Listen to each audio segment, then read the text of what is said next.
Hello dear student, আজকে আমরা দেখব যে কিভাবে মাইক্রোসফট প্রোগ্রাম ওপেন করতে হয়। আমাদের এটা অফিস 13 প্রোগ্রাম আছে এখানে, আর উইন্ডোজ 10।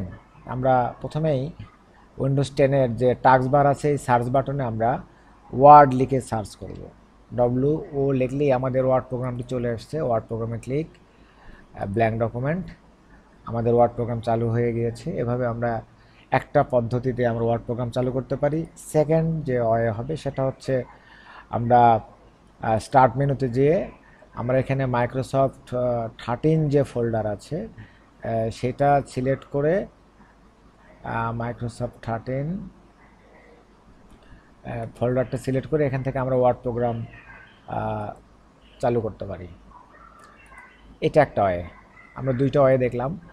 আর একটা ওয়ে হচ্ছে আমাদের যে টাস্ক বার আছে, টাস্ক বারে অনেক সময় যেমন এখানে অনেক প্রোগ্রাম পিন করা আছে। এগুলোকে আমরা রাইট বাটন ক্লিক করে আমরা এটাকে আনপিন করে দিলাম। এটাকে রাইট বাটনে ক্লিক দিয়ে আনপিন করে দিলাম। এটাকে রাইট বাটনে ক্লিক দিয়ে আমি আনপিন করে দিলাম।